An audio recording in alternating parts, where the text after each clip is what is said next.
Hello, I'm Isaac Hayes III, founder and CEO of Fanbase, and I'm here with a very important message.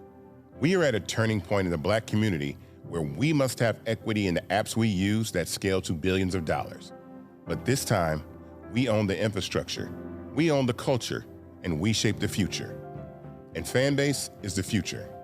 Fanbase combines the free functionality of Instagram, TikTok, and YouTube into an all-in-one platform built for the evolution of social media and monetization. With over 1.4 million users, that's real proof that we are shifting the conversation of tech ownership and equity for creators. So right now, I want you to go to startengine.com/fanbase and invest today. The minimum to invest is $399. That gets you 60 shares of stock in Fanbase at $665 a share. This marks a turning point in Black ownership of social media. If we don't take this opportunity to own social media right now, we will always be customers to our own creations. And that can't go on. So once again, go to startengine.com/fanbase and invest today. We must own the platforms where our voices live, our stories matter, and where our culture drives the world. Thank you. Folks, Black Star Network is here. I'm real revolutionary right now. Black power. Support this man, Black media. He makes sure that our stories are told. Thank you for being the voice of Black America, Roland. Stay Black. I love y'all. All momentum we have now, we have to keep this going. The video looks phenomenal. See, this difference between Black Star Network and Black-owned media and something like CNN. You can't be Black-owned media and be scared. It's time to be smart. Bring your eyeballs home. You dig?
Wednesday, September 24th, 2025, coming up on Roland Martin Unfiltered, streaming live on the Black Star Network. Some loudmouth MAGA influencers go to the campus of Tennessee State University to disrupt the students there. They were run off campus. Now they're complaining that, a race mob attacked them. Well, you were uninvited. We'll talk about that. Also, parents in Georgia are pissed off after some white students showed up in blackface at an event. Yep, that racism continues. Plus, Donald Trump close advisor Laura Loomer has a racist attack against Congresswoman Jasmine Crockett. No shock, because that's the kind of people he likes to hang out with. Also in Mississippi, University of Southern Mississippi and the Mega Psi Phi face a federal lawsuit after a student says hazing left him hospitalized. We'll talk with his lawyer. We'll also hear from the president of the National Education Association about her plans to take on Donald Trump's administration's education agenda. Plus, two black men falsely accused in one of Boston's most infamous murder cases are finally get some justice 34 years later. Democratic leader Hakeem Jeffries held a news conference today talking about, of course, the looming federal shutdown. Lots to break down. It's time to bring the funk on Roland Martin Unfiltered on the Black Star Network. Let's go. He's got it. Whatever the miss, he's on it. Whatever it is, he's got the scoop, the fact, the find. And when it breaks, he's right on time and it's rolling. Best believe he's knowing. Putting it down from sports to news to politics. With entertainment just for kicks, he's rolling. It's on go, roll, y'all. It's Roland Martin, yeah. Rolling with Roland now. He's funk, he's fresh, he's real, the best, you know he's Roland Martin now.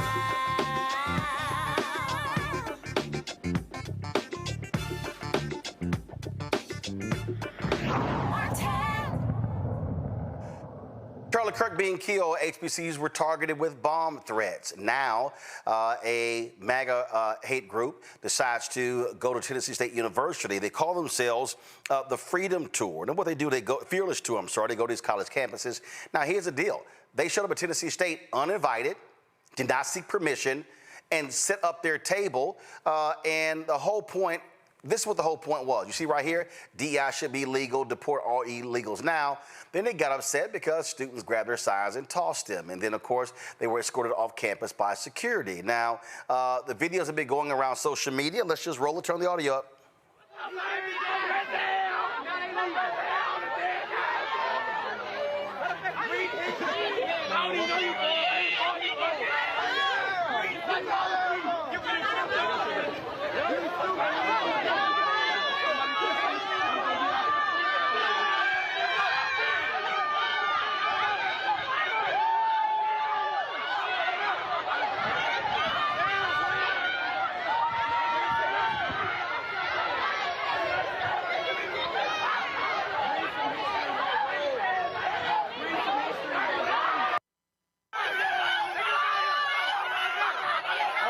Set up a table.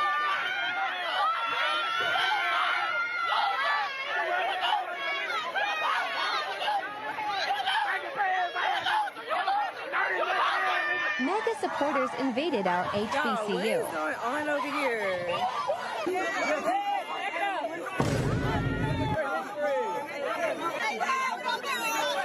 You called the East primitive for what? We created y'all knowledge. We created y'all science. We created y'all math. Y'all didn't do shit besides steal.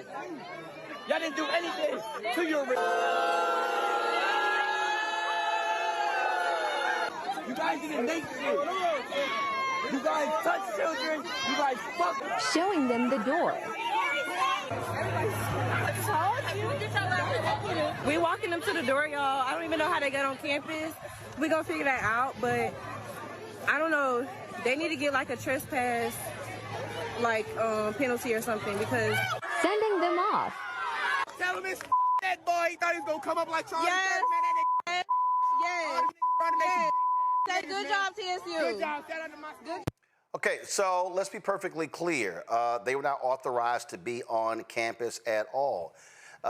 Tennessee State University released a statement. This is what they said. Today, a group of individuals unaffiliated with Tennessee State University appeared on the campus without prior notice. In accordance with university policy, any demonstration or protest activity requires advance approval and permitting. Campus police and staff responded promptly, and the individuals were escorted from university grounds without incident.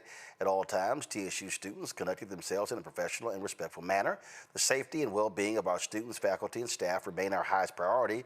TSU will continue to uphold university policies and ensure that campus remains a safe, welcoming, and orderly environment for all members of our community. Now, let me be perfectly clear, y'all. I'm a Texas A&M graduate, and even though I'm a graduate, if I decided to roll up at Texas A&M, set up a table in front of the Memorial Student Center, and I have language that probably white students there would disagree with, don't you know I'm going to be approached and told, I'm sorry, who are you? Are you authorized to be here? These individuals were not authorized.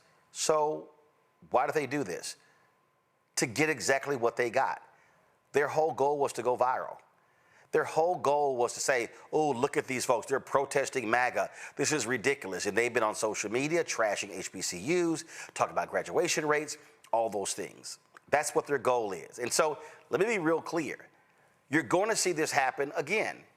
Because, see, these right-wing influencers, okay, what they're going to do is, in the mold of Charlie Kirk, they are going to target other HBCUs. I'm telling you right now, don't think this is a single thing. They are going to do this to other HBCUs. It's all about getting under their skin, and they want to be able to say, oh, we're exposing these universities. And they're going to be saying, oh, we're exposing these state universities. See, the whole deal here is Tennessee State is in Tennessee, Nashville, Tennessee. So their whole deal is, hey, guess what? We got a Republican governor. We've got a supermajority of the Republican legislature. And so, what do? Let's target them. So what we need to understand, HBCU students, faculty, and staff need to understand this is going to happen again. I guarantee you, it might be South Carolina State, North Carolina A&T, Texas Southern University, Florida A&M. It might be Albany State. We have no idea what it's going to be, but trust me, this is what these right-wing folks are going to do. What did I tell y'all? I told y'all at the outset of this year with the inauguration that what they're trying to do is defund Black America. It is the targeting of Black America. It is everything about Black America that they are targeting. See, these fools claim to have these fearless debates. Again, trying to do what Charlie Kirk do. Going to college campuses and say, we're going to have debates. We're going to be debating on campus. Now, y'all, it's not their goal. Their goal is to have, frankly, rage porn. They're going to be able to say, oh, to their white supporters, look at these savages. Look at the blacks. Look how they responded when we came on campus. We just came on campus in our Make America Great Again hats and with our signs. It's the First Amendment. That's what it's all about. It's freedom of speech. That's what their goal is going to be. And so we need to be aware of this. We need to understand what their strategy is and to realize exactly what it is they're going to try to do. And so bottom line is these folks here, we know exactly who they are. We know exactly who they are. We know exactly how they're going to operate. We know exactly how they stand. And so it's just crazy. It's just crazy. Now, the TSU released a second statement. Okay, let's go ahead and read. Let's pull that up, please. Let's pull that up. And so again, that was an initial statement, then that was a second statement. And again, I just need y'all to understand what these people are all about. And so when we reached out to Texas Tennessee State, we wanted to have, of course, some folks appear on the show, but they actually declined. So this is what was released after the disruption. said, Dear TSU community, this afternoon, a group not affiliated with TSU, identifying themselves as Fearless Debates, appeared on campus without approval or notice. It has been brought to our attention that Fearless Debates has visited several other universities across the country. At TSU, the group carried poster boards with messages such as deport all illegals now and DEI should be illegal. The presence of hostile groups on our campus is not merely a political statement. It is an attempt to draw attention to their views by creating visibility at the expense of Tennessee State University students. The presence of hostile groups on our campus is not merely a political statement. It is an attempt to draw attention to their views. While we recognize and uphold the Constitution's rights to free speech, we also understand that there's a difference between exercising this right and engaging in actions that seek to disrupt, demean, and incite fear within the community. TSU Police Department, Metro Police Department, and staff responded swiftly by assessing the situation for any potential threat, de-escalated and escorted the individuals from university grounds without incident. TSU will not tolerate attempts to undermine the safety or value of our community. We stand in solidarity with our students and staff. We remain committed to ensuring our campus is a sanctuary for dialogue and education. As of this evening, we continue our investigation and are reviewing all video footage to determine how the individuals gained access to our campus. Thank you for your vigilance and for standing united in the face of provocation. So, folks, again, just need to understand. So many campuses are frankly wide open. You can literally walk on a lot of college campuses. They're not bound by gates and things along those lines. So it's no surprise this happened. Andrew Clark is the managing partner of District Legal Group DC. He joins us right now. Andrew, glad to have you here. Like I said, Andrew, this is real clear what's going on. They want viral moments. They want to be able to ramp up their right-wing MAGA base to say, look at this. We're unwelcome on this campus. Republican lawmakers, y'all should penalize them. Yeah, and the interesting thing that I saw here is I think that they weren't just looking for a response, Roland. They were looking for a violent response because they wanted the violence. They wanted an uprising. And we're just not giving it to them. This school has 8,000 students. And like you said, it was inevitable that people were going to be perturbed by the fact that they were on campus. They knew this going in. But they didn't want to really debate anybody about anything. You see them walking around on live. These do not look like people that are seasoned debaters that are going to make their points. They weren't setting up fielding questions. They wanted to go there for a spectacle. And they wanted to go there for a spectacle because they thought that they were going to be the sacrificial lambs. They thought that they were going to get beat up by these 8,000 plus students at this school. And it did not happen. And I commend all of the students at that school for not taking the bait and for driving them out, and even some of them yelling facts at them as to why their positions are complete nonsense. Yeah, and again, we need to understand this is going to be the case, and so how students react is going to be critically important. Absolutely, absolutely, because as you said, it's going to be in other schools. There are other schools that are going to experience this, and if they follow this blueprint here, we're going to keep seeing these videos. They're going to keep getting escorted off of campuses, and like you said, it's going to be a free speech type of debate. But then it's hypocritical because we have the issue that we're dealing with Jimmy Kimmel, right? So they're being hypocritical in that respect. But I think that the reaction, as long as it's nonviolent and as long as it's spoken word, right, and not physical violence, then we are going to carry the day with this strategy. Yep. So we know exactly what it is these folks are doing, and it's clear. All right, I'm going to go to a break. We'll be back right here, Roland Martin Unfiltered on the Black Star Network. They said the quiet part out loud. Black votes are a threat, so they erased them. After the Supreme Court gutted the Voting Rights Act in 2013, Republican legislatures moved fast. New voter ID laws, polling place shutdowns, purges of black voters from the rolls. Trump's Justice Department didn't stop it, they joined in. In 2018, his DOJ backed Ohio's voter purge system, a scheme that disproportionately erased black voters. Their goal, erase black votes and political power. Yeah, that happened. These are the kinds of stories that we cover every day on Roland Martin Unfiltered. Subscribe on YouTube and download the Black Star Network app. Support fact-based independent journalism that centers African Americans and the issues that matter to our community.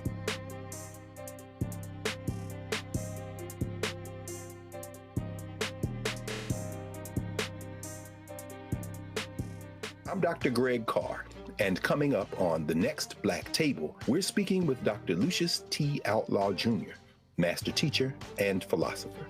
He takes us on his journey to discover and celebrate Black philosophy. From my undergraduate years at Fisk all the way through my PhD, I was never in a philosophy class where I had a professor who was a person of African descent, nor assigned a text written by a person of African descent, ever. How he pushed back at those who said there was no such thing and got us all thinking about what it means to be Black. That's on the next Black Table, exclusively on the Black Star Network. This is Eric Dickerson, and you're watching Roland Martin Unfiltered.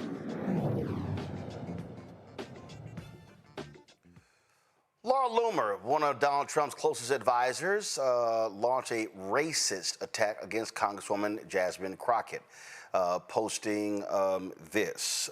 She, of course, is in Trump's ear constantly, and so go ahead and pull it up. This is the tweet right here. It hurts my heart that we have ghetto Black bitches who hate America serving in Congress. Now, she was angry because of Congresswoman Jasmine Crockett's response on various shows to the shooting death of Charlie Kirk. Now, she posted that, then she doubled down, mocking Crockett as a so-called DEI Shaniqua, a racist, sexist swipe meant to discredit her work. Now, Loomer has a long history of hate speech. It has been banned from multiple platforms. Again, Donald Trump calls her a free spirit and a patriot. That's who she is. Y'all can roll some of this crap.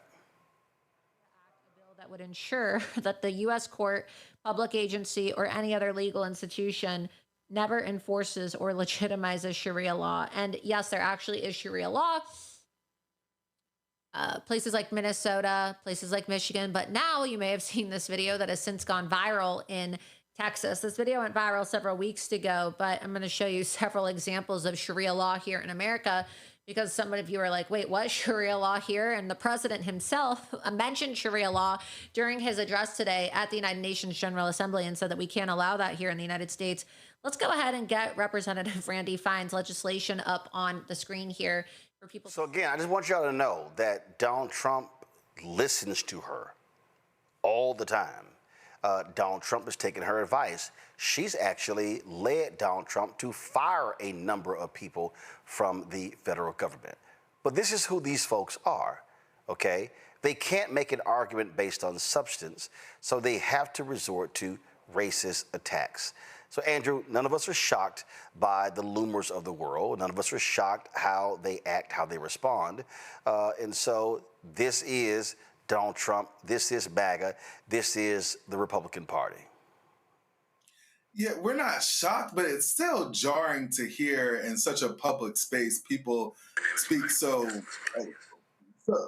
negatively about another Black woman. I mean, Black women make up 4% of Congress, but if you see the clips, it's almost every single time that they open their mouth, they're attacked. And Jasmine Crockett is somebody that is unapologetically Black, and she's unapologetically in her space, and she speaks the truth. She speaks through facts. Now, sometimes people might think it's insulting, but she still is speaking through facts. And the way that she's presenting it, I guess they would like her to not be as affluent and not be as articulate as she's speaking, but she's a very, very powerful woman. And Loomer attacking her is just so, in my eyes, it's very disgusting. And it should be, I'm glad that she's kicked off of these platforms, because it's something that should never, never be seen, especially by young, impressionable children. But this is what they do. And so, again, they can't make an argument on the merits, so they have to resort to race. Exactly. And every time that they resort to race, for us, Roland, because we've been around for a while, we know that it's the tactic of, I can't beat you on the merits, so I'm going to go and attack you on race. We saw it with the birther movement with Obama. He was so articulate, so intelligent that they couldn't do anything but just attack. Well, maybe he's not really an American citizen.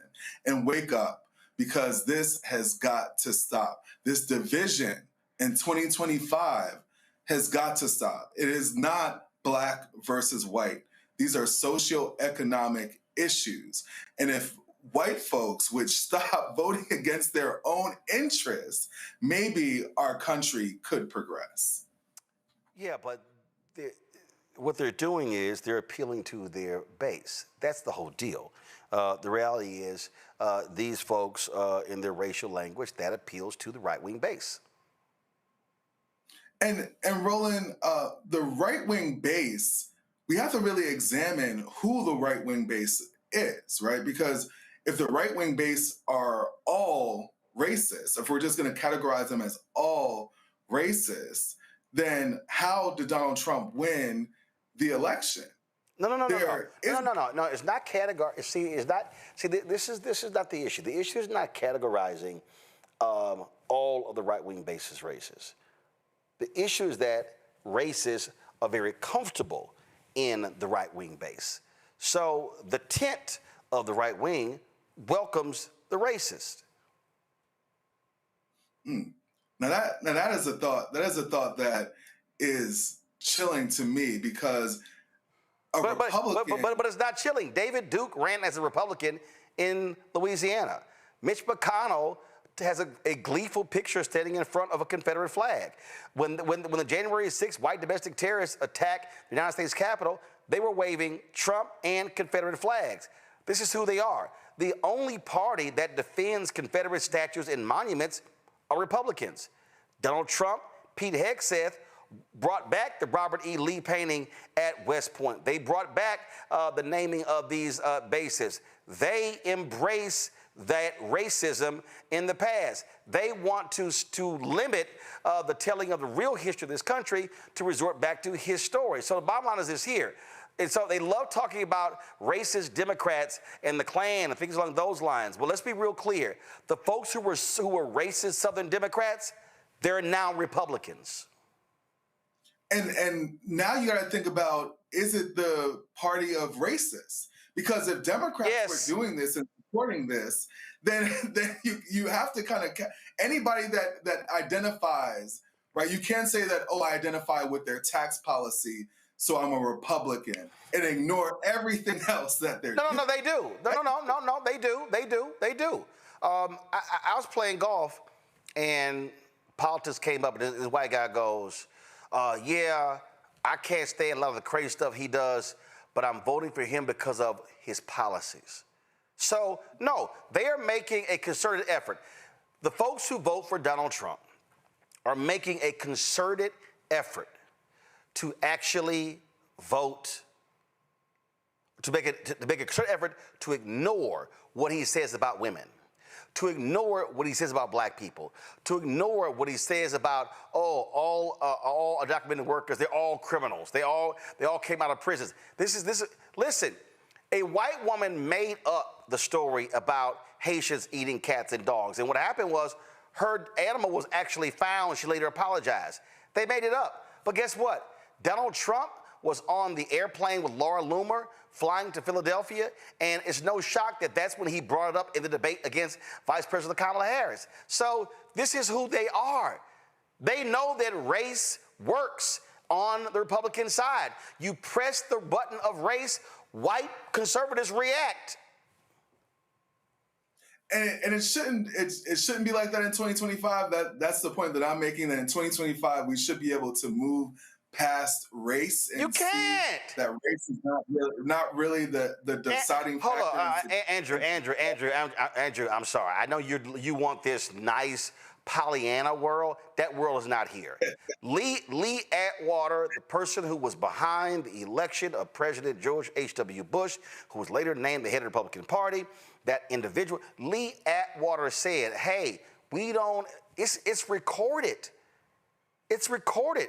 He said, we don't have to use the N-word anymore. There's other language that we can use that appeals to our base. He said it. So every single time now that we have a Republican candidate, they're going to insert race to be able to divide their base. I don't think they're dividing their base. No, they're not dividing their base. They're not dividing their base. What they're doing is they are inciting their base. Listen, you can campaign on race. Where did Ronald Reagan start his presidential campaign? The same place, with the same county where the 3 civil rights workers were killed. Ronald Reagan could have picked anywhere in the country. Nope. He chose to do it in the county where Cheney, Schwerner, and Goodman were brutally murdered by the KKK. Yep, he did that. That was Reagan. Wow. That was Reagan. So it's no surprise that Reagan refused to veto the anti-apartheid bill. That's no shock. It's no surprise. He opposed the federal holiday of Reverend Dr. Martin Luther King Jr. It's no surprise that he made up the welfare queen story of a black woman who was stealing money on welfare. Okay, that's who he was. Now, he might have had a great smile. He may have been, the Gipper and all that sort of stuff like that, but it doesn't mean that he wasn't racist. And see, what we've done in this country, what we've done is we have to understand there are racists and there are people who practice racial politics, and that's the difference. And so we have to recognize these things, and that's why I'm just saying that they are who they are. They are who they are, and they are going to use the issue of race. You could be talking to a group of white Republicans. This happened in Chicago. There were a group of black Republicans in Illinois who were presenting data trying to get the Republican Party to appeal to African Americans. After the presentation, the first thing the white Republicans said, now we're not going to support the increase in welfare. Black Republicans looked at each other like, did any of us bring up welfare? But that's state of mind. Bruh, that's just who they are. And for me, I think that I actually am going to go back on something that I said. Based off of what the Republicans are saying now outwardly, because they really aren't hiding it anymore. If you still identify with the Republican Party, you can't separate yourself from that view. You can't keep saying it's about tax policy. You can't keep saying that it's about their worldviews or their nationalism. This is simply, they're going after race. They're attacking black cities. They're attacking black mayors. They're going after race. So I think at this point, if you're part of the Republican Party, then you got to accept that you're for racism and you're for these racist ideologies. Oh, no. They don't. No, they're not going to do that. They're not going to do that. Again, they're going to say, oh, how dare you? How dare you bring up race? They're not going to say that, oh, well, you know what? When it comes to, the death penalty, no, you just can't sit here and make this thing about race. You can't do that. This is who they are. And so, again, for the people who don't know, who are unfamiliar with this, go to my iPad. This is what I call the Atwater tapes. Go.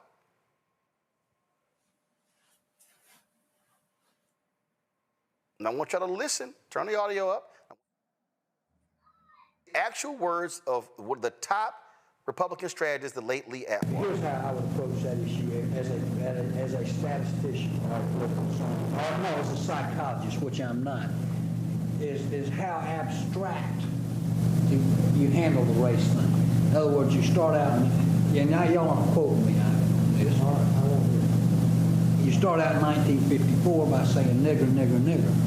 By 1968, you can't say nigger. That hurts you. It backfires. So you say stuff like forced busing, states' rights, and all that stuff. You hear that? He said 1954, you would say nigger, nigger, nigger. 68, you can't say nigger, nigger, nigger. He said, so what do we start saying? Forced busing, states' rights. Keep listening. And you're getting so abstract now, you're talking about cutting taxes, and all of these things you're talking about are totally economic things, and the byproduct of them is blacks get hurt worse than whites. And subconsciously, maybe that is part of it. I'm not saying that, but I'm saying that if it is getting that abstract and that coded, that we're doing away with the racial problem one way or the other. You follow me? Because obviously sitting around saying we want to cut taxes, we want to cut this, and we want is much more abstract than even the busing thing. and a hell of a lot more abstract than nigger, you know. So any way you look at it, race is coming on the back burner. That was Lee Atwater. The Republican Party has been executing that strategy ever since. It started off as a Southern strategy, and it has continued ever since. And now the key term is DEI and the attack of DEI. Yeah, no, it's the latest. No. Yeah. In 2021, it was BLM terrorist. 2022, critical race theory. 2023, woke. 2024, DEI. When they say DEI hire, before that it was affirmative action. Before that it was quota. Before that it was nigger. They're all associated. And now it's race. Everything has to be race neutral, which I think is going to be going into 2026. Which is nonsense. Yeah. So I'm just saying, we just have to understand the game that they're playing, just like they're trying to play the game right now. Oh, no, I went back and listened to what Charlie Kirk had to say. And y'all are taking it out of context. No, we're not. But they're trying to explain it all away. That's what is going on. So I just need people just to realize that, listen, the strategy has never changed. It has never gone away. It simply morphs into something else. And what did Lee Atwater say there? He said it was the abstract. He said if we keep it in the abstract. He said if we talk about cutting taxes, he said that's going to hurt black people. When we start talking about a smaller government, he understands what that means because 1 out of 5 African Americans work for government. We just have to, 1 out of 5 every federal employee is African American. We just need to understand what's going on here. And so the problem is with white mainstream media, they don't want to deal with the issue of race. They want to say, oh no, these white people in the Midwestern states, the flyover states, no, it's economic anxiety. No, it's not. It's in the data, their actual feelings. And so we just have to be honest. The attacks on immigration ain't got nothing to do with sitting there. It's white fear. That's why I called my book what I called it. And so again, I need you to understand. Pull the book up. I need you to understand why the photo I chose. It is a photo from January 6th. White man has his arms outstretched, and what that symbolizes is all of this is ours. All of this is ours. That's what that photo symbolizes, and that's what this is all about. And so, unlike these other folks in mainstream media, we just call it what it is. We're real clear on what it is and what's happening right now in America. This whole white Christian nationalism, it all boils down to they are scared to death that they are going to be the minority in this country. And that's what they can't handle. These white men, these white conservative Christian men, they want their white women to shut up, stop working, stop going to college, and just lay your ass down, get pregnant, have babies, and get in the kitchen. That's what they want. It is a race policy because they can't stand the fact that you have an increasing number of Latinos, African Americans. They can't handle it because in their view, this is America. It's ours. And from that movie I always show it, The Good Shepherd, when he said, the rest of you are just visiting. That is their view. I'm going to go to a break. We come back. We're going to talk about another hazing case. And y'all know how I feel about this. It just drives me crazy that we got young black men who are going to college who should not be coming home with broken bones in body bags for pledging a fraternity. So we tell about the latest case out of Mississippi. Folks, you're watching Roland Martin Unfiltered on the Black Star Network. Be sure to support the work that we do. Join our Bring the Funk fan club. The goal is to raise $1 million between now and the end of the year. We got a couple of new shows we're launching. We got some great stuff we're doing. We need 20,000 of our fans contributing on average $50 each a year, which comes out to $4.19 a month, 13 cents a day to support this show and the other shows on the Black Star Network. If you want to use Cash App, use the Stripe QR code. You see the QR code right here in the bottom left-hand corner. That's for Cash App, a credit card as well. PayPal's R Martin Unfiltered, Venmo RM Unfiltered, Zelle, Roland at RolandSMartin.com, Roland at RolandMartinUnfiltered.com. Make sure to get, if you want to see a check and money order, make it payable to Roland Martin Unfiltered. P.O. Box 57196, Washington, D.C. 2003 7-0196. Back in a moment. On the next Get Wealthy with me, Deborah Owens, America's Wealth Coach, we talk about the principles of mindset, strategy, and execution. This week, we're adding a fourth, faith. You're going to hear from a mother and daughter duo who are helping thousands of Black women build wealth, all through their faith. You are more than you can ever imagine.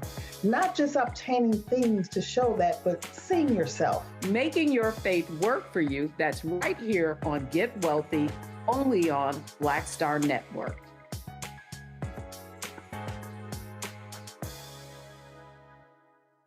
Hey, I'm Malcolm Lee, and you're watching Roland Martin Unfiltered.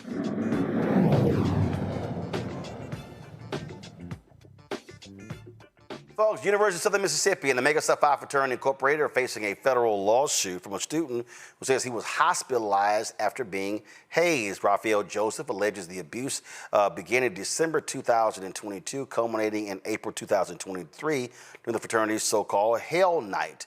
Joseph claims he was beaten so severely with wooden paddles that he was rushed to the hospital. He spent nearly 11 days there, underwent surgery, received a blood transfusion, and had to relearn how to walk. The lawsuit alleges that university officials were aware of the abuse but failed to intervene or discipline those responsible. His attorney, Jaquina McKenzie, joins us right now. I'm glad to have you on the show. So, okay, this was 2 years ago. So why is this now being reported now? Was it previously reported? Why is the lawsuit being filed 2 years later? Roland, thank you so much for having me tonight. The lawsuit is being reported now because of accountability and lack of action. We've gone through the proper process of getting to where we are, but this is the beginning stages of trying to get some sort of accountability and action. Okay, so when you say lack of accountability, so what does that mean? Is the chapter still in operation? As anyone being suspended or kicked out of the fraternity? Are they still on campus?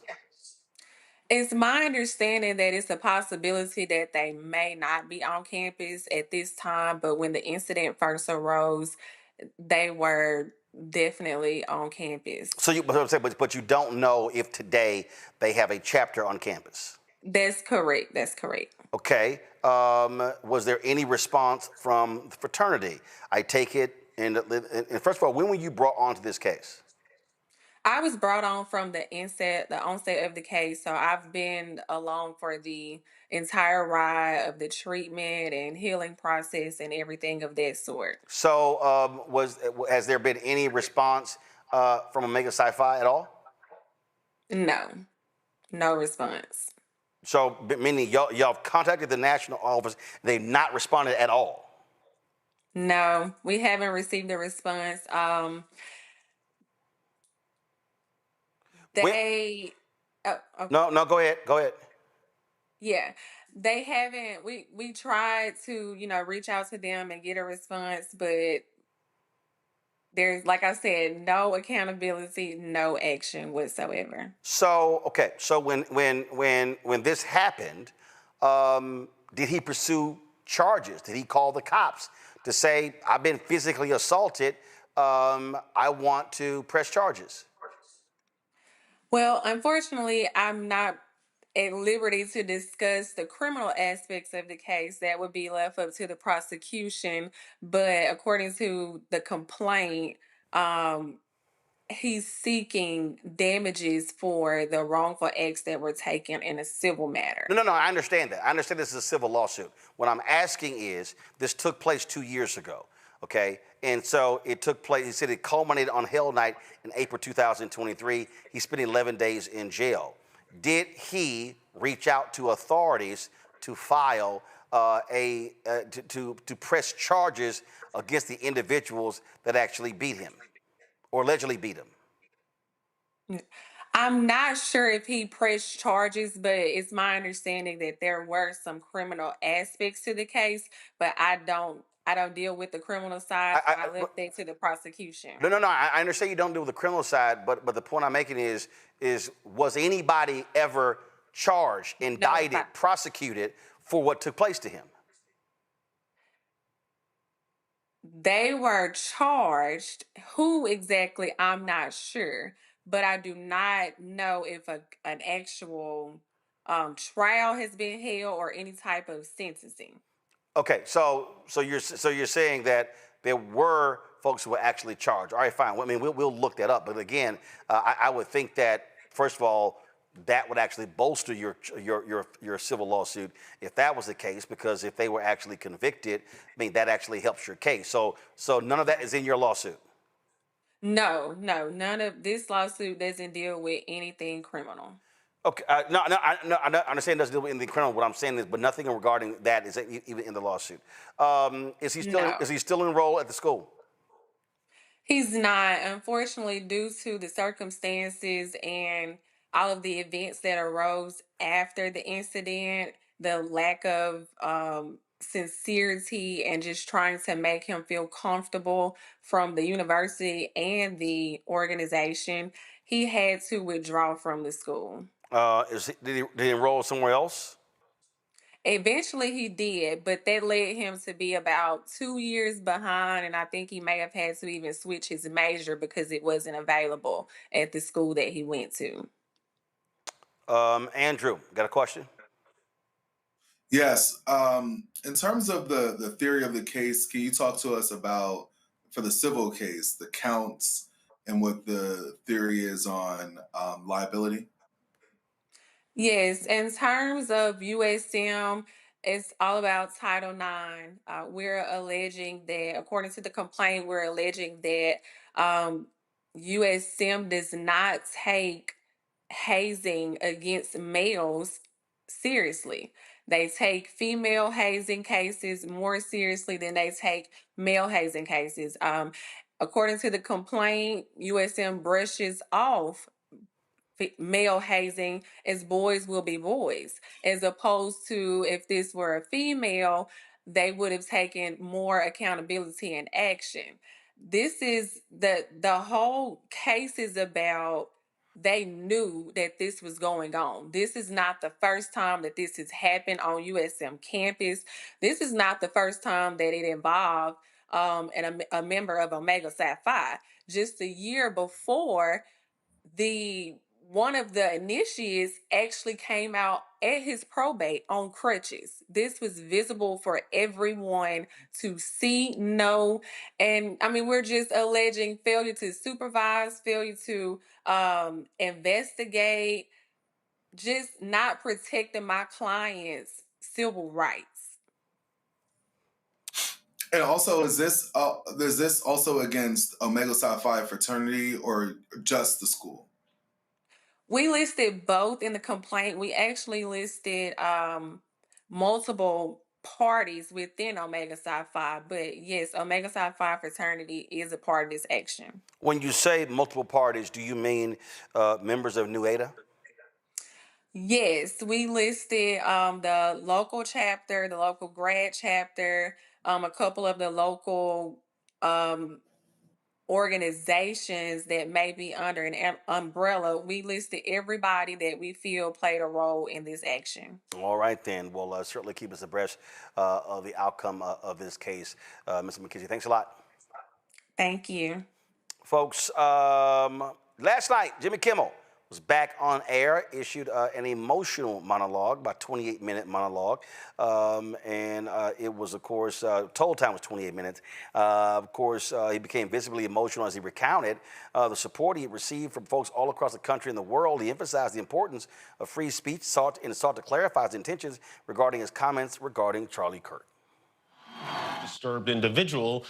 That was really the opposite of the point I was trying to make, but I understand that to some that felt either ill-timed or unclear, or maybe both. And for those who think I did point a finger, I get why you're upset. If the situation was reversed, there's a good chance I'd have felt the same way. I have many friends and family members on the other side who I love and remain close to, even though we don't agree on politics at all. I don't think the murderer who shot Charlie Kirk represents anyone. This was a sick person who believed violence was a solution, and it isn't. Ever. And also, selfishly, I am a person who gets a lot of threats. I get many ugly and scary threats against my life, my wife, my kids, my coworkers because of what I choose to say. And I know those threats don't come from the kind of people on the right who I know and love. So that's what I wanted to say on that subject. But I don't want to make this about me because, and I know this is what people say when they make things about them, but I really don't. This show is not important. What is important is that we get to live in a country that allows us to have a show like this. Yeah.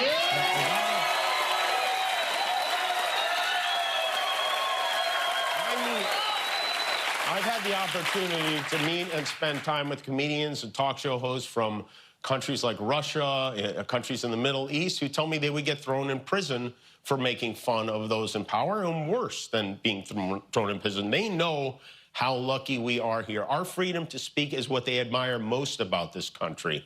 And that's something I'm embarrassed to say I took for granted until they pulled my friend Steven off the air and tried to coerce the affiliates who run our show in the cities that you live in to take my show off the air. That's not legal. That's not American. That is un-American, and it is so dangerous.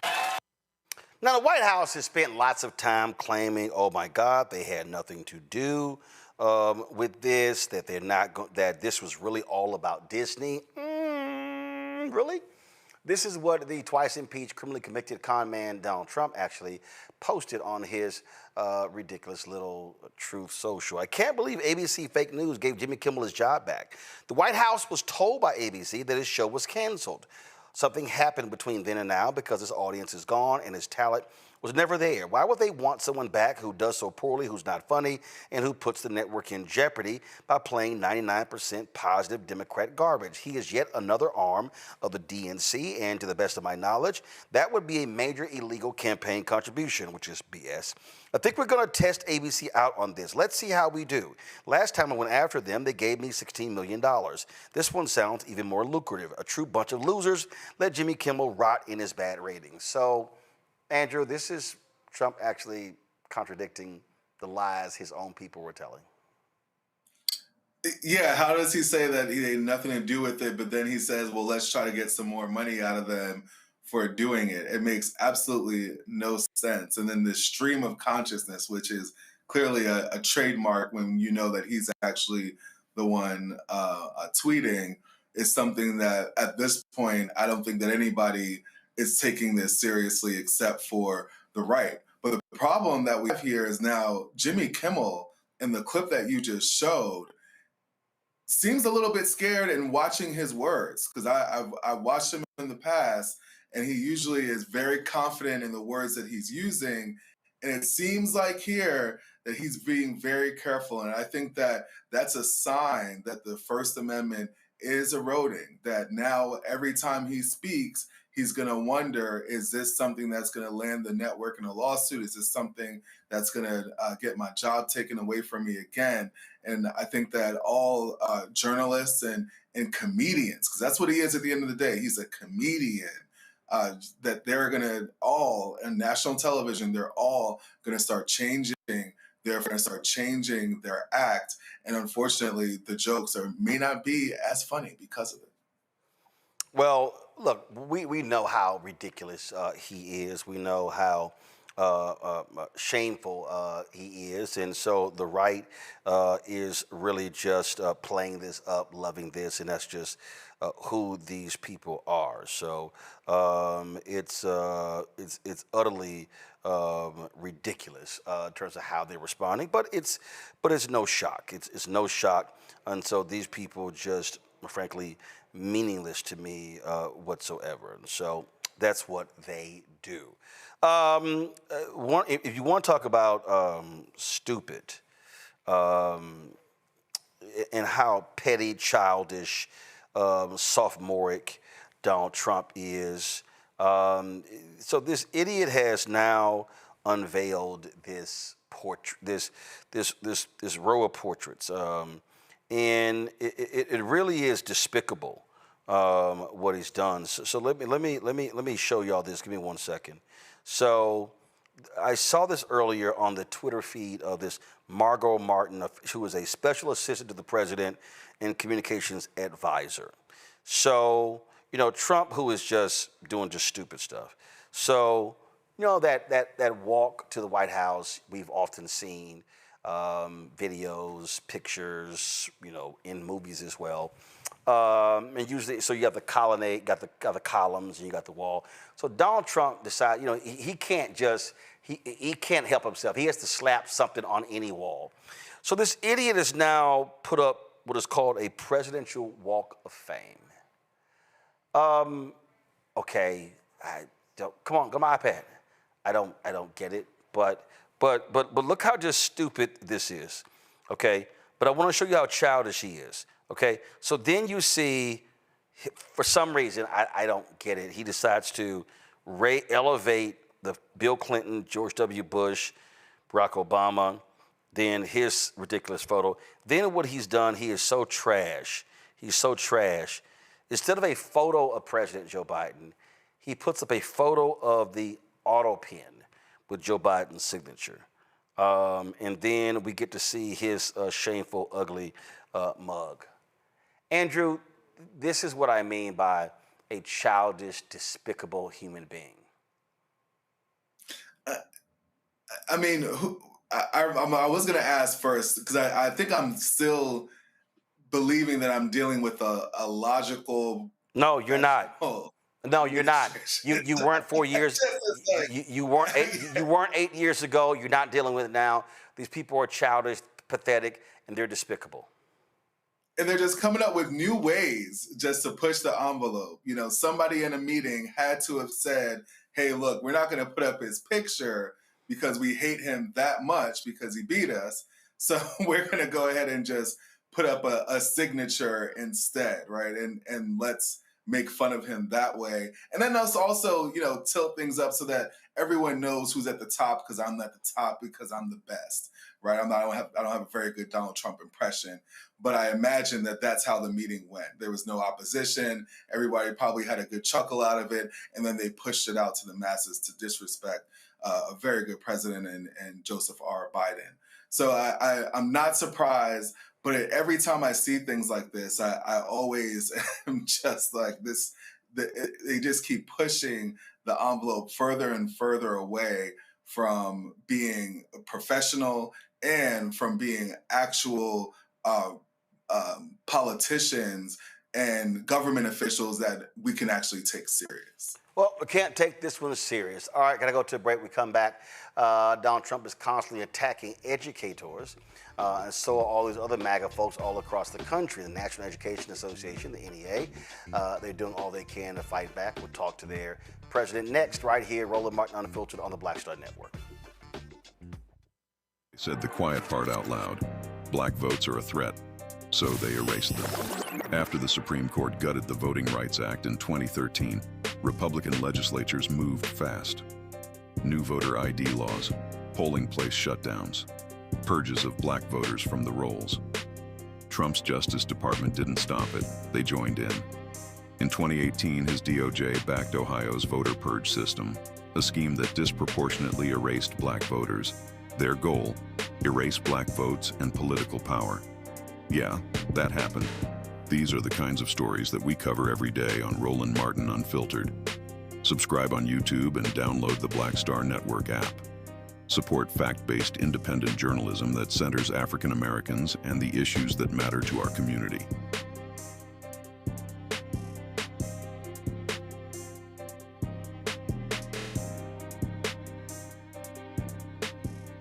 In my book, The Power to Persist, I share 8 simple yet powerful habits, a blueprint for transforming obstacles into opportunities and pressure into purpose. Just as they fueled my rise from the South Side of Chicago to a national stage. And on the Power to Persist podcast, I bring that blueprint to life.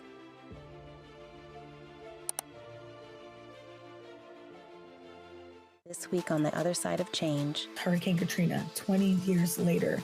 Cannot believe that it's been more than 20 years since we saw Black people and Black communities across New Orleans and the South being failed by our government. But it's a harrowing lesson. We're going to unpack how race and class intersect in ways and how we need to talk about this government doing more for our communities. Again, you're watching The Other Side of Change only on the Black Star Network. What's up? It's the MCEO Talib Kweli. You are checking out Roland Martin Unfiltered. There's a massive attack against public education in this country by the far-right MAGA Donald Trump. They want to dismantle the U.S. Department of Education. They're cutting grants, they're cutting access, they're getting rid of meals for low-income students, you name it. And they claim that this is all in the interest of improving education. Then you've got Ryan Walters, the superintendent of Oklahoma, who says, oh, his great idea is to mandate every high school have a Turning Point USA chapter on their campus. How is that going to improve the low education and the low test scores and passage rates of Oklahoma? You see, this is what these folks are all about. And what it is, again, it is to drive and to enrage their particular base as well. And they always are attacking the teachers' unions. Becky Pringle, she's the president of the National Education Association. She joins us right now. Glad to have you here. These SNAP cuts, for folk who don't understand, and I think a lot of people don't understand, and I remember having a teacher at my high school, Jack Yates High School. I had gone back and I was talking to the faculty there, and we were talking, and she said, people do not understand what it's like to be in a classroom with a group of angry children. And she said, and then when you find out why they're angry, she said, when you had one meal the previous day, when you come to school and you haven't had breakfast, when you understand that life, she said, it's a whole different deal. When I worked in Chicago, you know, the amount of money the city of Chicago was spending to literally send food home with kids because they were starving. This is a real thing, and for these so-called pro-lifers, they don't give a damn. Their whole deal is just cut it. Roland, it's good to be here with you again. You're absolutely right, and we are fighting to ensure that our children eat. Who doesn't want to feed the babies, Roland? Who doesn't want to feed the babies? The Republican Party. Clearly, because when they passed that big, horrible, really bad, no good bill, it cut major programs that impact our kids directly. So you started with food because that's as basic as it gets, right? If kids come to school hungry, they can't learn. If kids come to school hungry, not only can they not learn, but they're more likely to interrupt the learning of other students. If kids come to school hungry, then we know that they are not focused, not academically. They can work collaboratively with other students. We know that. We have evidence. And by the way, Roland, we also have evidence that they are not successful academically. And not that we actually need evidence of that. Do we actually need evidence that when people are hungry, they can't focus? So this administration, as you know, cut $186 billion from the student nutrition program. And that means that 18 million children will lose school meals. And we all saw it, right? In it's like we forgot. We all saw it in COVID when the light was shining, the light of inequities around everything was showing. We saw it wasn't only our kids, by the way, who came up to those places where our teachers and school bus drivers and food service workers were handing out meals. It was our families too. We have an issue in this country with hunger. And when we're talking about cutting money for our kids to be able to eat, not only is that not okay, but we have to understand what that means, not just for the hungry child, but for all of our children. And again, when we talk about SNAP benefits, I think people really are confused.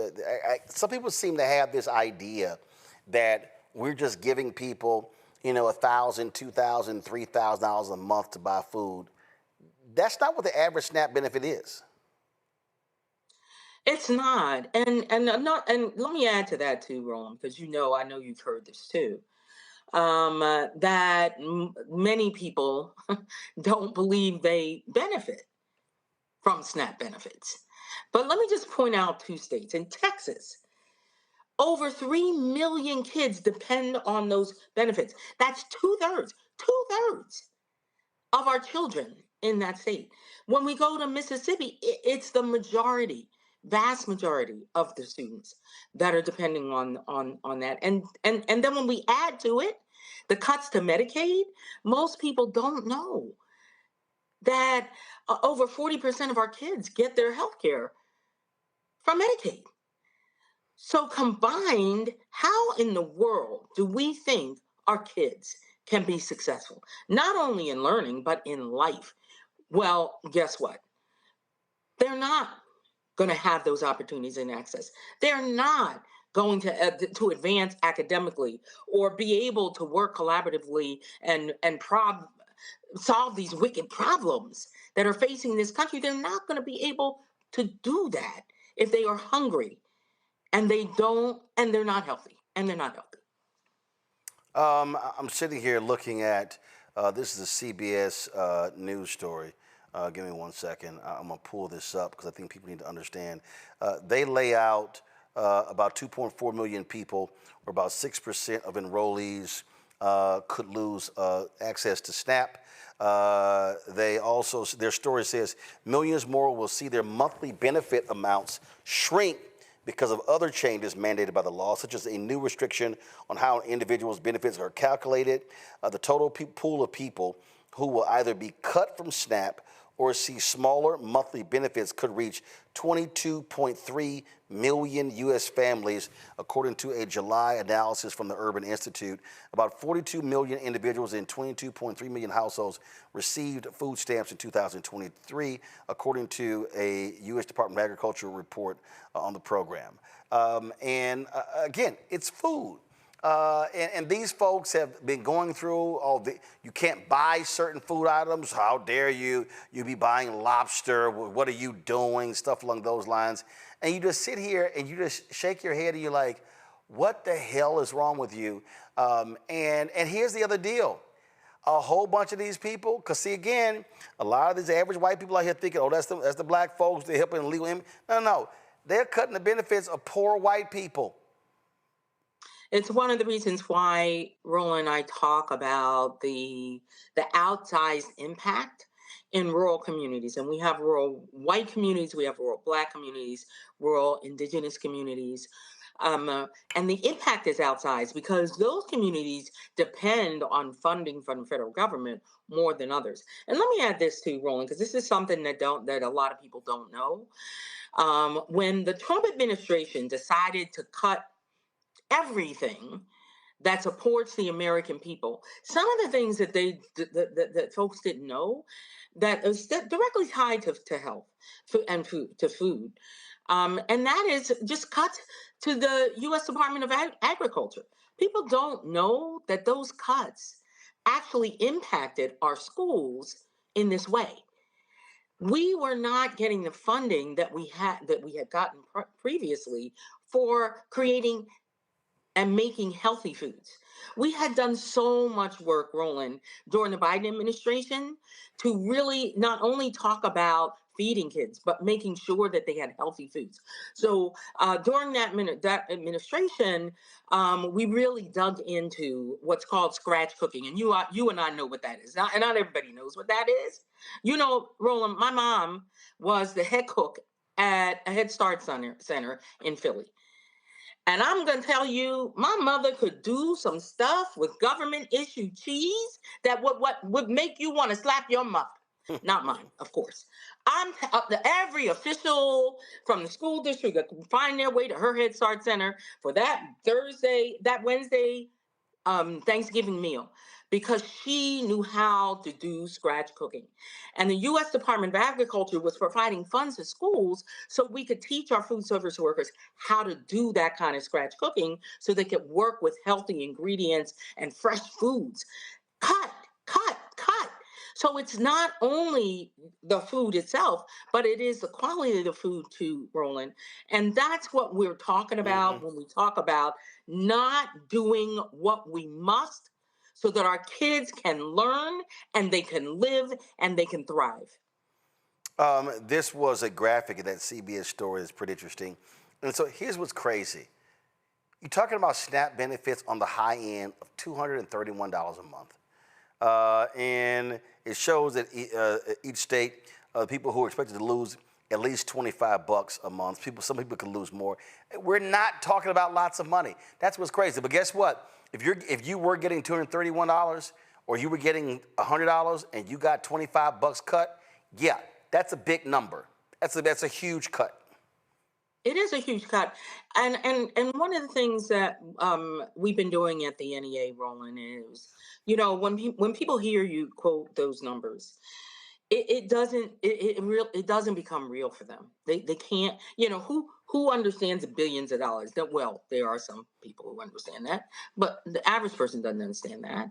So one of the things that we did at the NEA was that we broke those cuts, whether we're talking about SNAP cuts or we're talking about Title I cuts for our students from low-income families, or we're talking about cuts to special education, or making sure that we're supporting our students with disabilities. And we broke it down, Roland, from those billions of dollars, state by state, and then go digging even further, congressional district by congressional district, so that people could talk about it in real numbers, so they understood, no. Yeah, $186 billion. But let me tell you what that means in your school.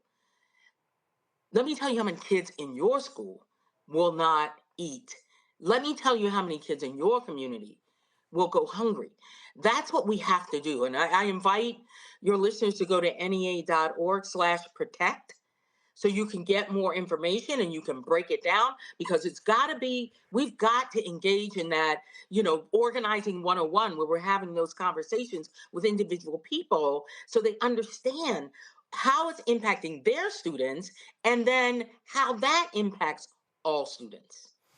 Absolutely. The battle continues, and as we say, elections have consequences, and so for the folks who thought this wasn't going to happen, it did. And trust me, Republicans, they're not done. They actually want to get rid of SNAP altogether. So folks need to understand what's really at stake here. They do, and let me tell you something, Roland. They may try to silence us, but that's not going to happen. We will lift up our voices and we will tell the stories of real children and real educators and real parents who are fighting for a public education system that is at the cornerstone of this democracy, and we will not stop. All right. Becky Pringle, we appreciate it. Thanks a lot.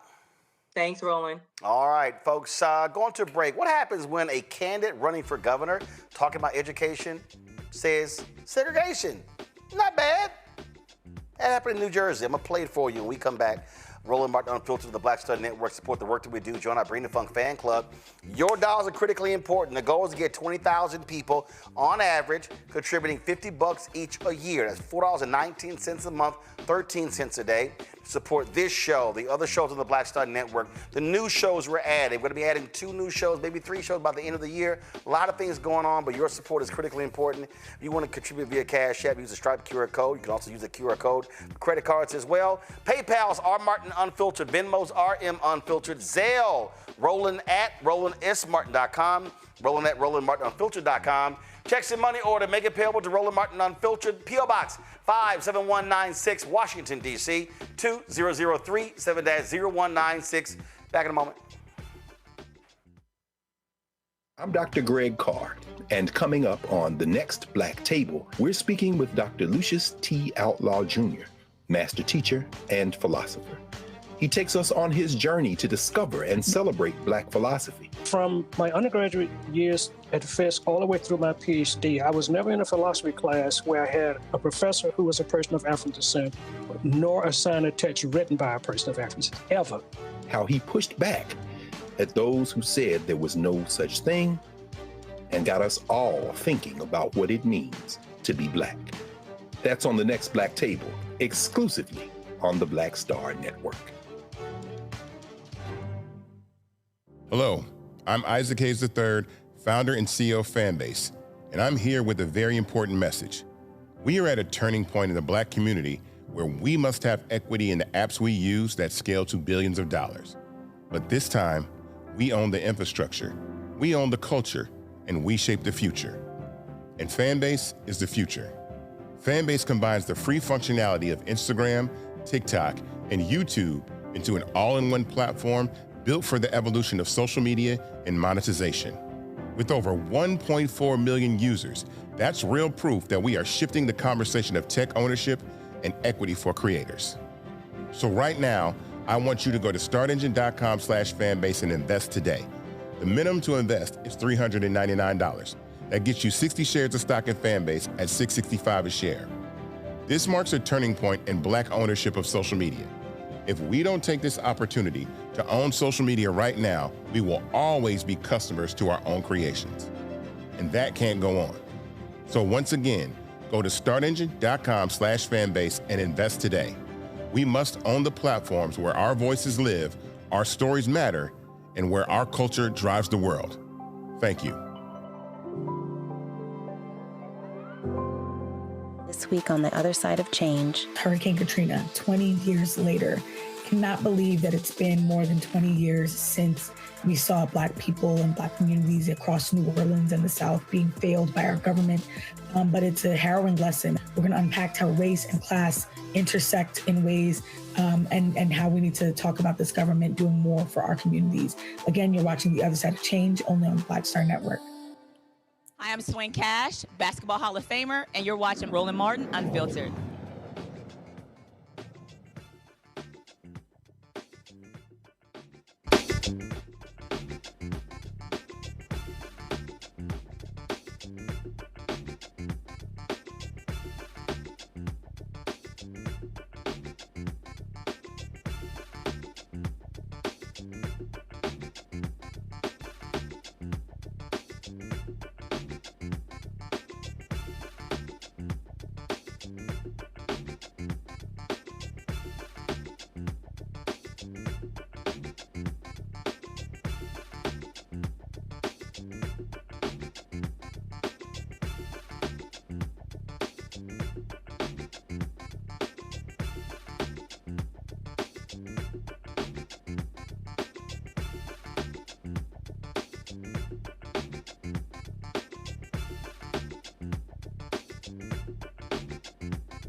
Republican Jack Ciattarelli is running against Congresswoman Mickey Sherrill for New Jersey governor. They had a debate, and during this exchange, the issue of schools and racial segregation came up.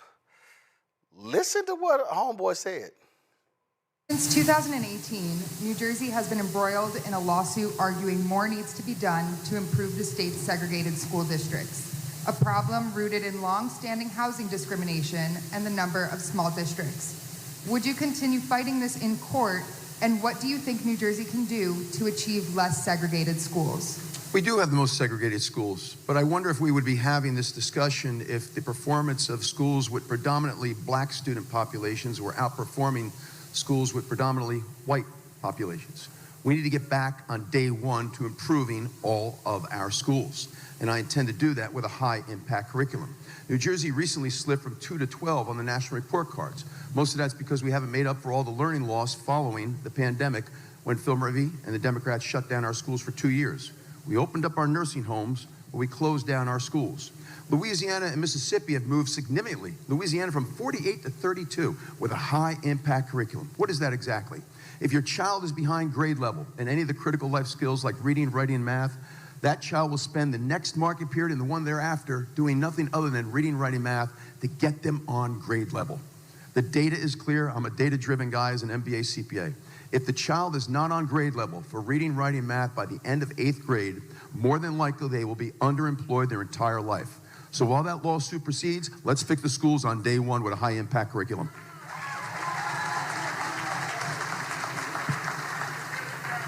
So I spoke before about county-based school systems because that can help address the segregation that we have going on in the state. It's also the way we have some of our best performing high schools, but we need to do more. We need high intensity tutoring because we know there's learning loss. And that's a special kind of tutoring that I've supported here in the state to make sure students get back on track. We also need to address third grade reading and make sure we're pushing in phonics-based reading. We know that's the best way to help children read, and it's a reversal of the way reading has been taught lately. And we know third grade is that critical inflection point, because if you're not reading at grade level by third grade, you're not going to be able to move on very well to your math and social studies and history work if you can't read your homework. So in these ways, we can really push in as a state, get better outcomes, and address the segregation that we have going on here. Could you qualify if you're going to, with the lawsuit, clarify? Could you clarify if you're going to continue to pursue the lawsuit? I don't think it's the governor that's pursuing the lawsuit. The entity that's pursuing the lawsuit, I'm not going to get in the way. What I'm going to do on day one is fix our educational system. It's not the executive branch that's pursuing that lawsuit. They're fighting the lawsuit. The state is fighting the lawsuit. Yeah, we're not going to do that if they let the lawsuit proceed. But I'll tell you what, I was in Newark this morning at a house of worship that has the largest black congregation in the state. And you know what they said to me? Fix our school system. Fix our school system. So there's a number of metrics that tell us if a school system is failing: attendance rate, graduation rate, performance on standardized tests, readiness for career if you're not going to high school, going to college. If a school system is failing in 2, 3, or 4 out of 4 of those categories, that district, that community needs choice. I'm going to give them choice. My opponent is not going to give them choice. Mikey Sherrill, but 30 seconds for that, 30 seconds. I think what you just heard is a very clear difference. I care deeply about our school system, and I'm going to make sure it performs better. I'm going to make sure that we're educating children for the future, especially with AI coming. But I'm also going to attack the segregation that we have going on in the state. My opponent doesn't care about that. He just wants to talk about the schools, but has not come forward with any solution for the segregation. I care about both. That's what I'm going to do as governor. One final word. We could integrate the Newark school system tomorrow, and it's not going to improve student performance. We need to change the curriculum. Final thought, Mikey Sherrill, before our next I think question. you heard again that he has no intention of addressing the segregation in this state. Andrew, I thought it was interesting. This was reversed, and it was nearly all black schools performing at the top. Wouldn't be having this conversation? Yes, we would, because white folks would be losing their minds. Absolutely. And the issue that I think both of those candidates in that clip did not address is the fact that it matters what zip code you are in. It is what school you end up going to. So if someone can afford to live in a certain zip code, they don't have the opportunity to go to a school that might be better funded. And then the other issue of, are you underfunding these schools in certain zip codes, and then you're giving more money to schools in other zip codes? Because it seemed like he was going to continue that same trend. It didn't seem like he wanted any kind of equality. He said he wanted to change the curriculum, but he talked nothing about the funding issue and the systematic racism that's happening in New Jersey that's preventing, that's promoting this segregation. Yeah, I'm like, dude, come on. We know what the hell's going on when it comes to these schools. Let's not play any of these little silly games. Speaking of silly, y'all, the internet is just always showing themselves out. So some folks put together this satirical video of a lot of these Republican talking points, and then I saw it, and they use AI for a lot of it. I thought it was absolutely hilarious. So what the hell? Here we go. Sir, the bill cut off your access to crutches. What now? It's fine. If billionaires walk taller, I'll crawl lower. That's freedom. My tuition tripled. No more federal aid. Still glad we voted for him. Yeah, totally worth it. Billionaires need a tax break. The big, beautiful bill shut our hospital down. Closest one's out of state. Still glad we voted for him. Hell yeah. I might even become a martyr. One of the perks of a cross-country trip is stopping for a meal and meeting the friendly folks who make up the heart and soul of our country. Hello, we're from the Northeast.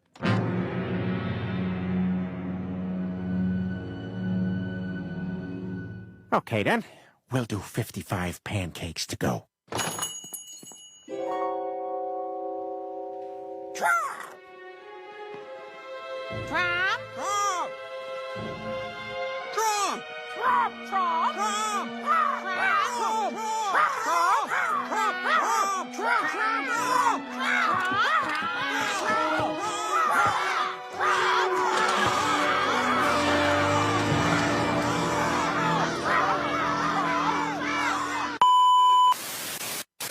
So I'll be losing my health insurance. Don't worry about your son's cancer. We've got thoughts and prayers.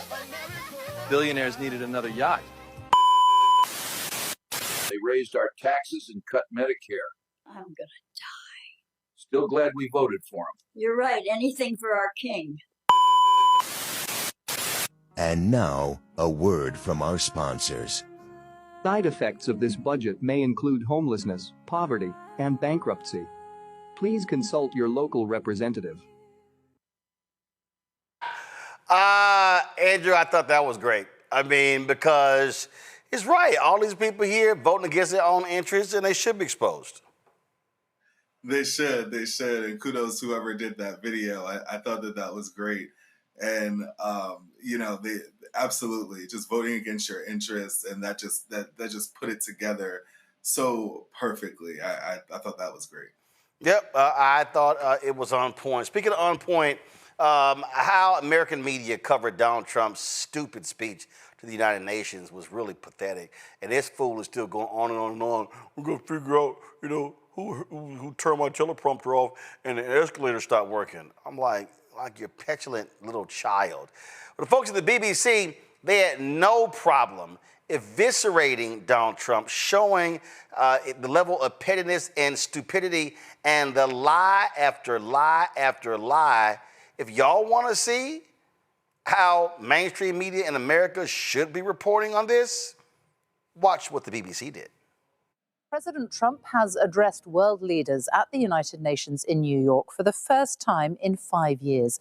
In an extraordinary speech, he took aim at European countries, saying they were going to hell because of immigration and a failed experiment of open borders. He criticised London's mayor, Sir Sadiq Khan, the first Muslim mayor of a Western capital, and said London wanted to go to Sharia law. A spokesman for the mayor said they wouldn't dignify the president's appalling and bigoted comments with a response. Donald Trump also called climate change the greatest con job perpetrated on the world and said green energy schemes were a joke. Well, BBC Verify's Nick Beak has been looking at each of his claims. More from him in a moment. But first, our North America editor, Sarah Smith, is in New York and has just sent us this report. Mr. President. Donald Trump came with a message to the UN about where it's going wrong and to tell its member countries what they need to change, railing against what he called the double-tailed monster of immigration and green energy. He repeated his familiar claim to have ended 7 wars and complained he'd had no help from the UN in doing so. All I got from the United Nations was an escalator that on the way up stopped right in the middle. If the First Lady wasn't in great shape, she would have fallen. And then a teleprompter that didn't work.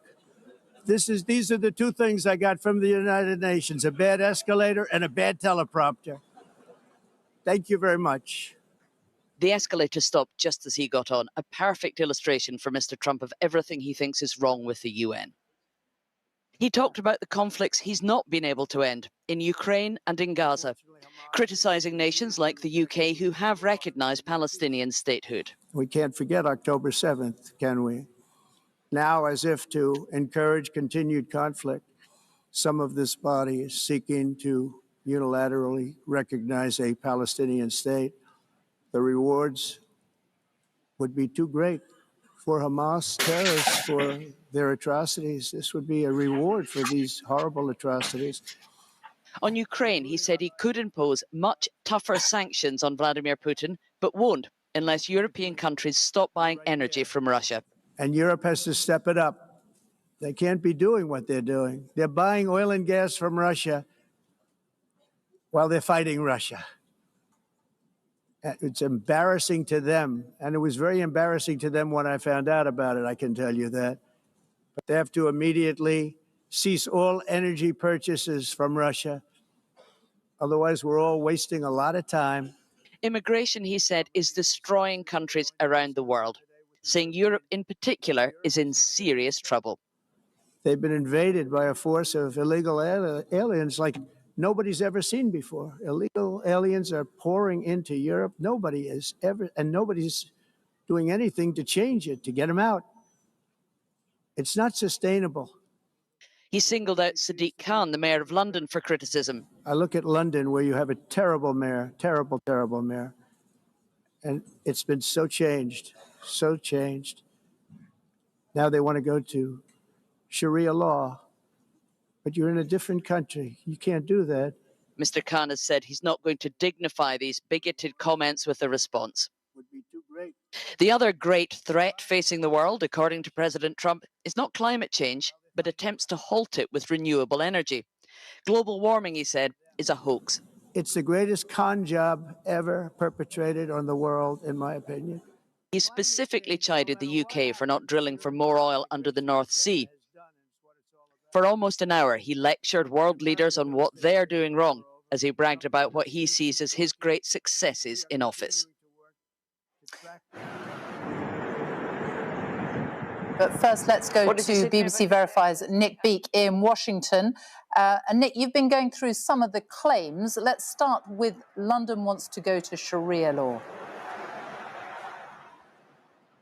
Yeah, that's right, Sophie. This was the startling claim made by President Trump today. Part of his message that immigration is destroying European countries, including the UK. We know that for the best part of a decade, Trump has attacked Sir Sadiq Khan, the mayor of London. But this appears to be the first time the president has claimed that London wants to go to Sharia law. There was this myth on the internet about 5 years ago that was quickly and easily debunked that the legal system would be moving to Sharia law. So that was then. Today, the mayor of London's office said that these comments didn't really dignify a response. They called them appalling and bigoted. And a government minister said for the record that Trump's claim was false. What about climate change? The president said it was the greatest con job ever. Yeah, he did, Sophie. The thing is that decades of specialist research really torpedoes that argument. The vast majority of scientists and experts say that climate change caused by humans is real. And here's a quote. This is from the Intergovernmental Panel on Climate Change, IPCC, made up of hundreds of leading scientists. Human activities, principally through emissions of greenhouse gases, have unequivocally caused global warming. And finally, he also said, he told world leaders that he has ended 7 wars. Has he? No, he hasn't, Sophie. That is not the case. Trump claimed that thousands of people were dying in each of these 7 wars he talked about. But the reality is very different. Some of them were very quick skirmishes across borders. There was one that was a dispute between Egypt and Ethiopia over water, over the construction of a dam on the River Nile. There was no fighting there. President Trump says he deserves the Nobel Peace Prize, but the war in Gaza continues, as to the war in Ukraine, which, of course, Mr. Trump said he could end in just 1 day, Sophie. Nick Beake, thank you. Well, Sarah Smith is still with us, as you just saw. Sarah, how did this address to the United Nations go down? Well, that's really interesting because you could see how uneasy many of the world leaders listening to it were by the looks on their faces. But they haven't come out and criticised them yet. In fact, we've had the UN Secretary General repeating that they believe that America is essential to the work of the United Nations. Ursula von der Leyen from the European Union, for instance, has said she agrees with Donald Trump about Europe's need to end its reliance on Russian oil. I mean, Donald Trump came here 7 years ago and bragged about his achievements in office. And the people listening to him actually laughed at him. It was a humiliating moment for him. But things have changed so much. Nobody dares do that now. So even as they listen to him lecture them on how they should be running their own countries with these fixations on climate change and on immigration, he was still applauded at the end of it because everybody knows they have to treat Donald Trump much more carefully now. Our North America editor, Sarah Smith in New York. Thank you. See, that's how you break down the lie after lie, Andrew. But unfortunately, national media here, including that lie factory, Fox News, they don't care. They love it. Yeah, I actually watch BBC more often than I watch local news, because when they talk about the United States, it's no holds barred. And right now, they really are looking at us like we are a joke and that our leadership is laughable. And it's sad because although they believe that the United States is important because of historic reference, right now we have people in leadership that are all about their own self-interest, their own hatred for anything else that is not white male. Tell you right now, listen, they should have laughed at him because he looked like a buffoon standing up there insulting other countries. All right, folks, so some other news. 2 black men who were wrongfully accused in one of Boston's most notorious murder cases are finally getting some compensation. Alan Swanson and Willie Bennett will each receive a $150,000 settlement from the city more than 3 decades after being wrongfully blamed for the 1989 murder of Carol Stewart. At that time, Carol's husband, Charles Stewart, told police the black man had carjacked them and pulled the trigger. The false accusation not only intensified racial tensions in Boston, but also placed innocent black men under suspicion. Eventually, the truth emerged, and guess what? It was that white man, Charles Stewart, himself who killed his pregnant wife and even injured himself to cover up the crime. He later jumped to his death from a bridge as the story began to unravel. Bennett will receive $100,000, where Swanson will receive $50,000. Now, I love this story here. Predominantly black high school in Memphis, Tennessee, was told that they were just too loud for a football game, and they got louder. The Memphis Central High School band says they were barred from playing at a varsity game in Brighton, pretty much white school, on Friday because they were considered a distraction and too loud. In response, the band showed up not with instruments, but with kazoos. The superintendent of Memphis Shelby County School District, Dr. Roderick Richmond, released a statement. He said, "I want to address the recent decision that prevented the Central High School band from performing at a Brighton High School football game on Friday, September 19, 2025. The award-winning CHS band is a source of pride for our district, having earned top honors at an international jazz festival earlier this year. Their dedication and talent are exceptional, and their performance would have been a highlight for all in attendance." While Brighton High's administration expressed concern about the sportsmanship, it is important to note that there is no TSSAA rule restricting bands from playing during live game action. As a former high school student athlete and college drum major, I know firsthand how athletics and the arts enrich student experiences. This is why both are pillars of our district's 5A's program, because they help shape well-rounded, confident young people. As a former principal, I understand the challenges school leaders face. That said, I stand in full support of the CHS band students, their director, and their principal. These scholars devote countless hours to practice and deserve opportunities to showcase their talent and hard work. We were pleased that the CHS band members and fans attended the game and found an amicable way to support our student athletes. We are certainly open to constructive dialogue with the BHS principal and superintendent concerning their stance on future band appearances. It was hilarious, y'all. Here's turn the audio up, them playing their kazoos during the game.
Yeah, that was just too fun there. So I say, hey, next time bring cowbells. Just drive them crazy.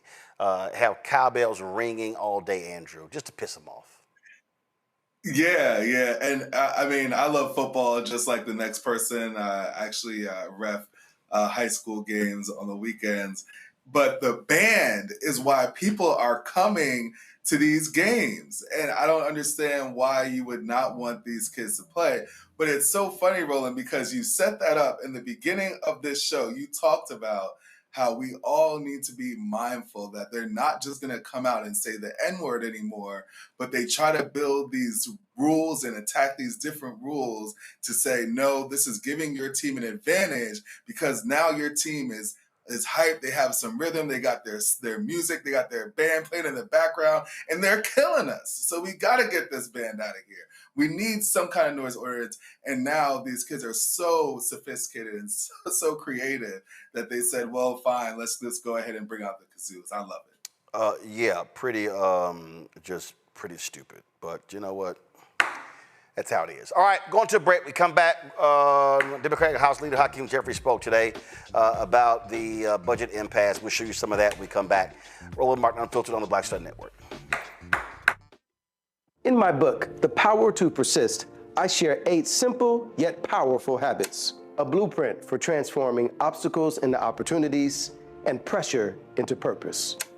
Just as they fueled my rise from the South Side of Chicago to a national stage. And on the Power to Persist podcast, I bring that blueprint to life.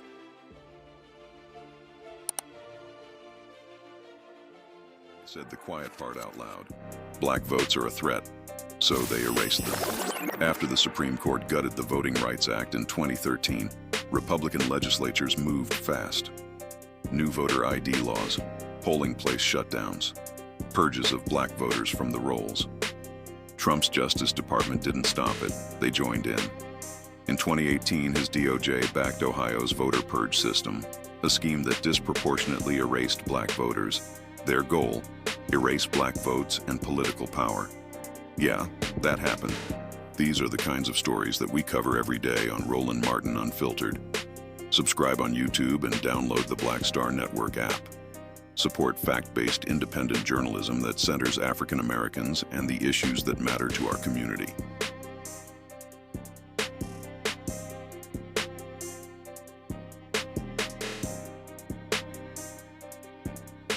Carl Payne pretending to be Roland Martin. Holla! You ain't got to wear black and gold every damn place, okay? Ooh, I'm an alpha, yay! All right, you're 58 years old. It's over. And you are now watching Roland Martin Unfiltered. Uncut, unplugged, and undamn believable. Y'all know Chris can't count on 56. All right, y'all, this just happened moments ago. Vice President Kamala Harris is having her book tour. She was speaking in Manhattan. And, all of a sudden, pro-Palestinian protesters break out. Y'all notice, they never, ever go to a Trump event. Now, they broke out at Barack Obama's at a place he was speaking at just last week. Y'all keep showing up at Democrat events, but you never show up at Trump events. All right, this took place. Watch this.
Andrea, here's how I understand. They never show up at a Trump J.D. Vance event. Never. No, they don't. They just choose to show up at Democratic events and cause this whole big scene, this whole interruption. And then we have the great, who I call the great. I know people can debate me about this, but I call the great Kamala Harris, former vice president, speaking and really bringing down the temperature, because she really could have raised the temperature. She could have said some things to ignite the temperature in the room at that point, but she didn't. And I love her for that. But we do show up in our own way in their places, Roland. It's not MAGA that's showing up in their spaces, but we do show up in their spaces as well. Who? To derail. No. I'm specifically speaking of pro-Palestinian protesters. Why is it that they will interrupt an Obama event, a Harris event, but they never interrupt a Trump J.D. Vance event? And who's in the White House right now? Yeah, and you know, I would have to disagree with you on that, because I think that they are showing up. Show me the video. Show me the proof. When Trump was in Georgetown. Okay. No, when Trump was at Georgetown, when? When Trump was in Georgetown, and he was eating, I forget the restaurant it was. No. Georgetown. No. I didn't say the restaurant. Show me when Donald Trump or J.D. Vance is speaking somewhere at a rally or whatever. Show me when they're there. Oh yeah, I agree. At the UN speech, there should have been someone that. No. That's hold up. That's diplomats. No, I'm talking about whenever there's a rally. I have never seen. I don't see them ever interrupting a Trump J.D. Vance rally. I haven't. Have you? Wow. No, seriously. Have you ever seen? Hold up, 1 second. Not at a rally. Look. I'm gonna go to my. Hold up. Let's see here. J.D. Vance was speaking today somewhere, running off his mouth, lying, and yeah, he was speaking. I mean, here he was speaking somewhere today. I don't recall them showing up there. I don't recall them interrupting what he had to say. Yeah. So again, so what's the point of being a pro-Palestinian activist and you're showing up at a Kamala Harris book event? She's not in the White House. She's lost that power. She's not there. So you show up at, hold up, let's see here. Because Obama told him, like, hey, just so y'all know, I'm not the person who is in power. You know, let me see if I can find it. This happened just last week, and again, he was just, you know, sitting there, and they didn't say nothing, didn't do nothing. And again, I just don't understand why they continue to do this. They will have an outburst at a Democratic function, but they won't say anything. They won't say anything when Trump or Vance speaking. I don't understand what they're getting out of it. Well, Roland, they protest in different ways, and I have to push back, because they do equal opportunity interruptions. It may not be at the rallies. Okay. All right. So if they do it at a Democratic event, show me when they done a Republican one. Show me. Where was it? So it's not at these rallies or events. I agree that I don't have any rallies, but just a few weeks ago in Georgetown, Donald Trump was trying to celebrate the fact that he had this presence. And there was a lady that came in to Joe's Seafood and interrupted his dinner. No, I remember. Protested. No. I'm being very specific. That's in his face. Right, I got it. I mean, very specific. Okay, gotcha. That's one. What else? Yeah, they don't show up. And now they don't get in. They don't always get into the venues as No. right? You gave me one. Give me another.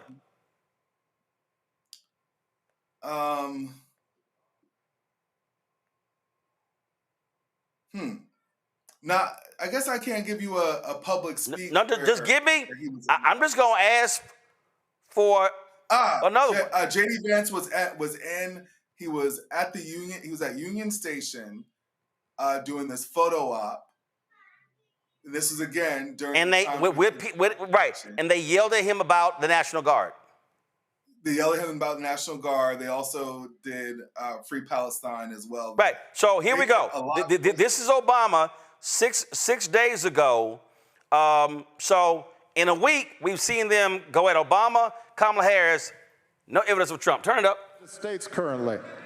So there's no point in shouting at me.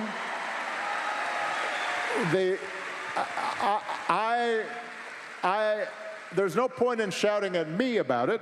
I'm not in charge of foreign policy currently. Those who carried out October 7th. So again, they'll shout at Obama, they'll shout at Harris. That's 2 in 6 days. I don't see it at a Trump-Vance event. I don't see it at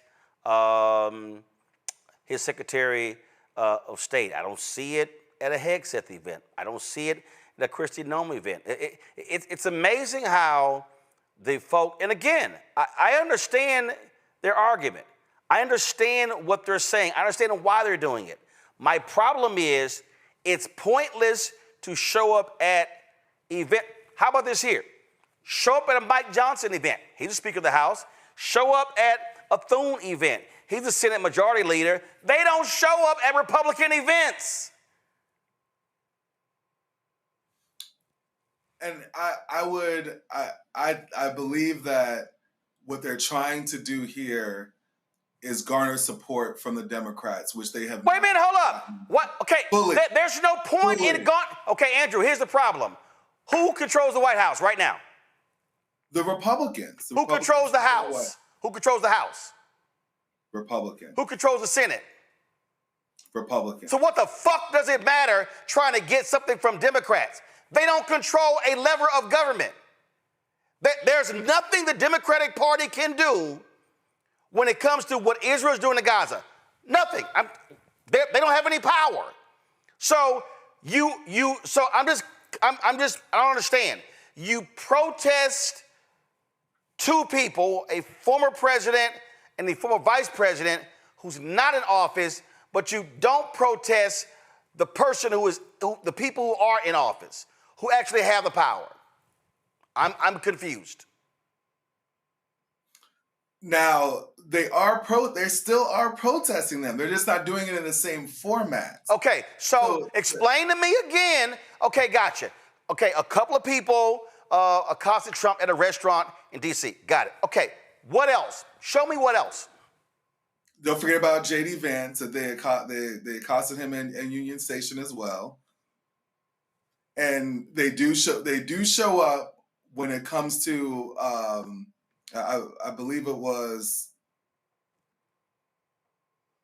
were they at the State of the Union address? No.